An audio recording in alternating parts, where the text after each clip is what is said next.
Arsenal seem to be in a good financial position, seem to get top four every season, and even picked up two FA Cups along the way in the past few seasons. So, how bad are really things at Arsenal?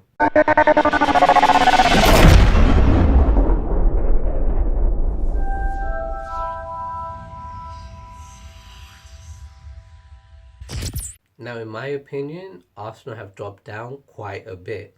Now, I'm going to use two clubs as an example to compare against in the same time period. One's Man United, the other's Barcelona, right?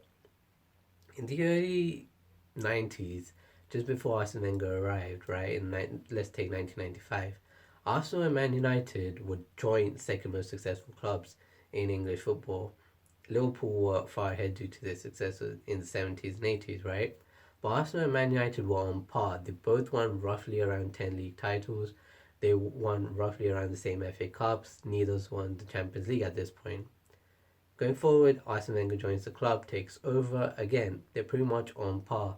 One season Man United takes it, one season Arsenal takes it. It was always alternating between the two. Even in head-to-head matches between the two, it was always close and it was always even, right? On par.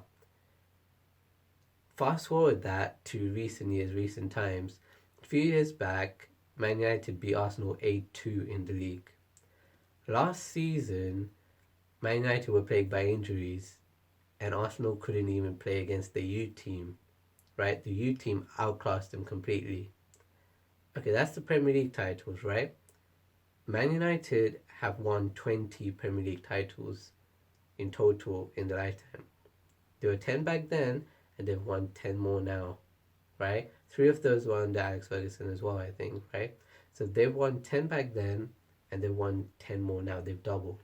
In that same time where they've won 10 league titles, Arsenal's won 3. In the same time where they've won 3 Champions League trophies, Arsenal's got to one final. They've got one runners-up medal. Look at that disparity and that difference. They've doubled the league titles and they won the Champions League 3 times. I'm not even mentioning the other trophies, right? And going back, they were at the same level before Arsene Wenger joined. So Arsenal have dropped from being second or the joint second at minimum most successful club in English football to the third. That was Man United and kind of a local in Premier League clubs, Premier League titles. Now let's look at Barcelona, right? 2006 Champions League final, both teams pretty much on the same level. You could even argue Arsenal's team was superior to Barcelona's at the time, right? Both teams competing for the Champions League trophy at the same level on par. Fast forward that now, in recent seasons, 2015 Barcelona went on to win the treble, while Arsenal getting embarrassed going out into the round of 16.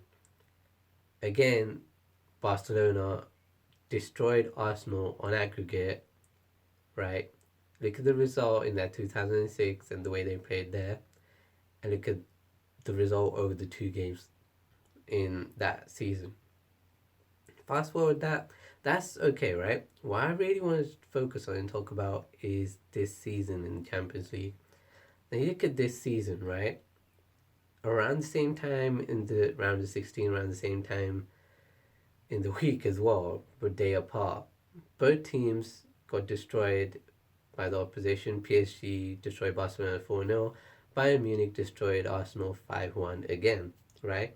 So both teams had a slim chance of going through. If anything, Arsenal had a better chance of going through because they've got the away goal, right? So on paper, they have the better chance of going through.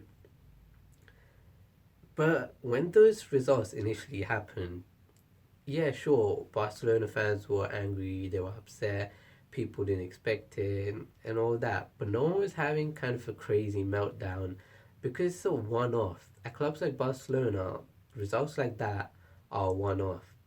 At Arsenal, it's a consistent basis, it's over and over again, right? And at the same time, that's the reason why everyone instantly ruled Arsenal out of going through straight after that first leg.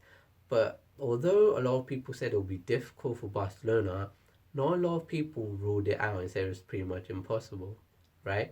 And that's the difference. Now, why two clubs in 2006 are on the same level, right? Why fast forward there's such a disparity again between the two clubs, right?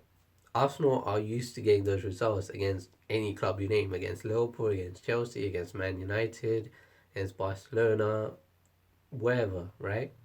They constantly seem to be outclassed and get destroyed occasionally by other teams that play well. But even having said that, right, let's go back to that Champions League match now, focusing on the second leg. Some people would still like expected Barcelona to put in a good performance when you've got that team, you've got Messi, Neymar, Suarez up front, right? And you're playing at home to make that comeback, right? Some people were still kind of optimistic of Barcelona doing that. A lot of people said, yeah, they'll most likely go out. And both teams were expected to kind of put in a good, valiant effort and then go out. At least put a great performance at home and show and fight for something, show some fight on the pitch, right? And then go out and the other teams go through. But both teams set history that day and that time in the Champions League, right? Both Barcelona did as well as Arsenal. Barcelona set history by winning and going through and being the first team ever to do so after such an aggregate loss in the first leg. Arsenal set history for, I believe, was the largest home defeat at the Emirates ever in their history. I'm not sure of that, I think so. And they also set history for being the largest English club, like the largest result to lose by aggregate loss for an English club in the Champions League. But I'm not sure of that one. I think that they set that as well. So, two clubs in 2006 now on par. Fast forward, a like mind blowing divide between the clubs. The level is absolutely different. At the same time as well, you can see that disparity within 2 days, and that's why I want to focus on that. Both clubs setting history, right? Both clubs going down in history, but for completely different and opposing reasons.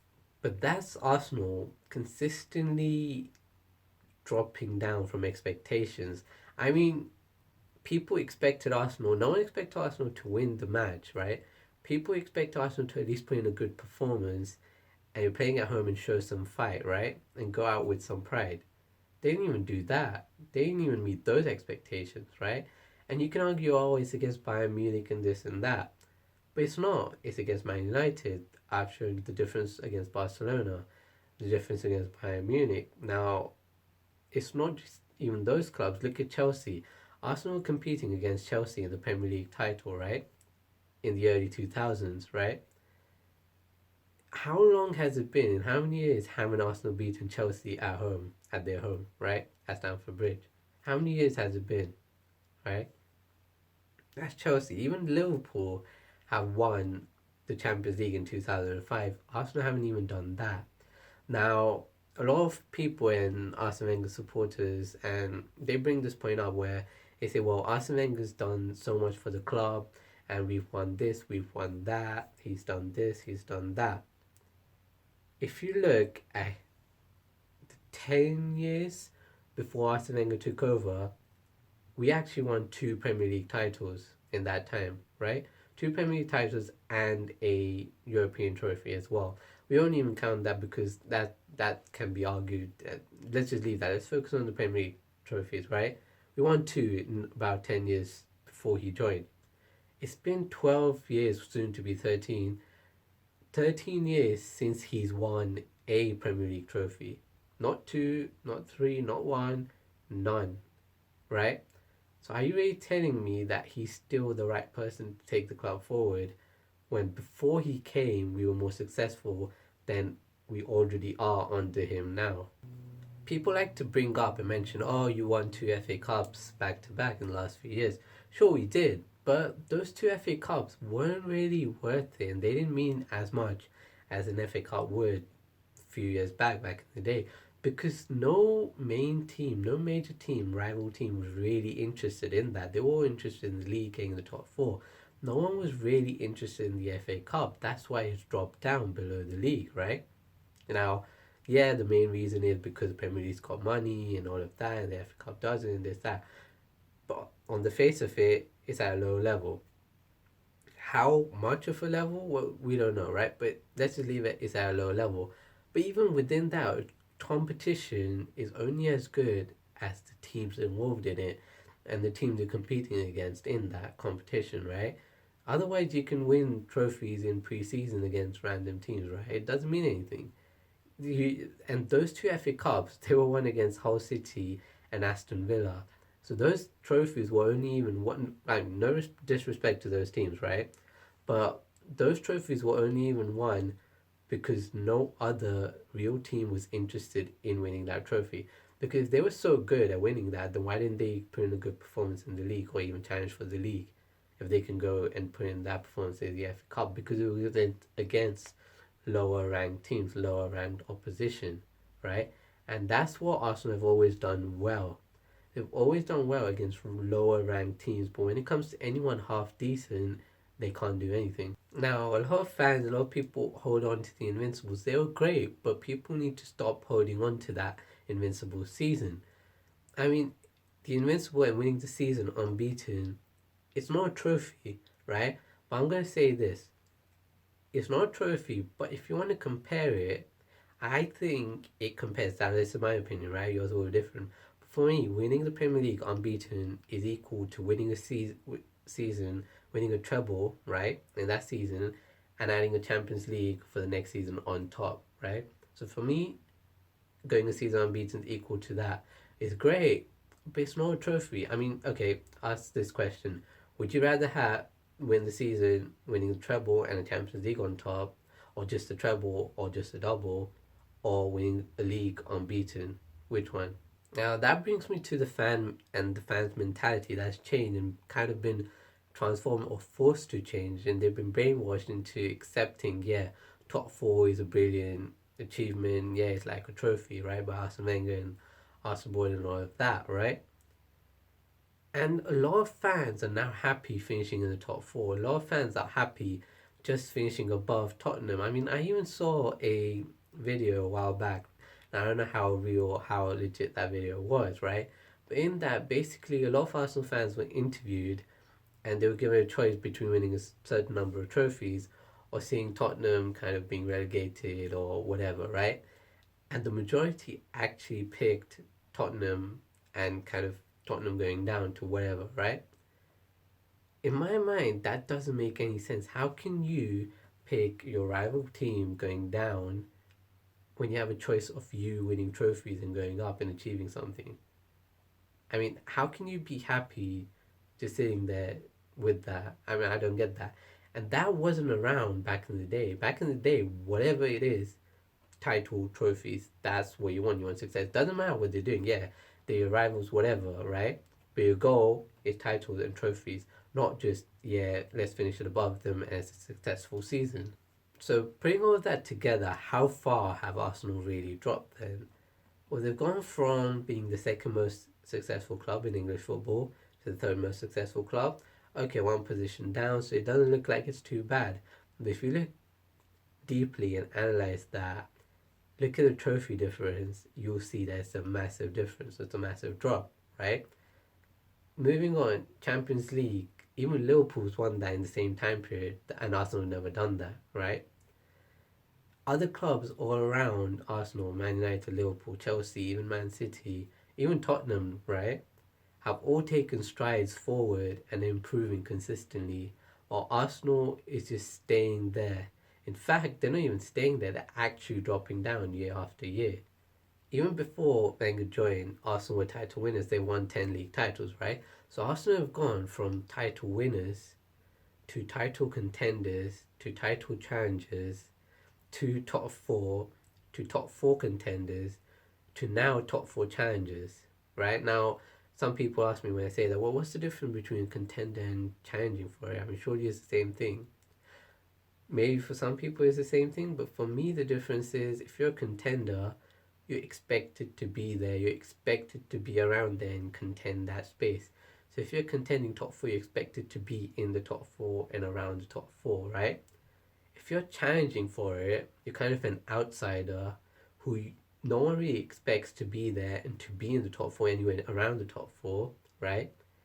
And you're kind of an outsider and you're kind of having a great season and you're challenging for it, doing something which no one expects. So for me, that's the difference, right? And that's what Arsenal's been reduced down to. Over the years, taking everything into account, the lack of trophies, the subpar performances, the embarrassing defeats, there were still some positives you could associate with Arsenal Football Club. Like they were known for playing the best football in the league. Um, they were known for finishing always in the top four, getting into Champions League consistently. Even though they didn't do anything with that, they still were getting into that, right, and getting top four. And let's even say Tottenham finishing above Tottenham consistently, right? They'll never finish below Tottenham. Now, Tottenham's going to finish above Arsenal for sure. Top four's pretty much gone unless someone seriously messes up, right? And Arsenal don't even play the best football, any even entertaining football in the league anymore. I mean, Chelsea, Tottenham, and Liverpool all play entertaining and much better football than Arsenal do right now. So with Arsenal Football Club, it's not even been a part of kind of ups and downs and ups and downs and zigzag line. It's just been a consistent line down. It's and it's on the way even further down, right? And it's been like that for a very, very long time. Again, those were just some of my opinions. Let me know yours in the comments below. Drop a like on this video, and I'll see you next time. Thanks for watching.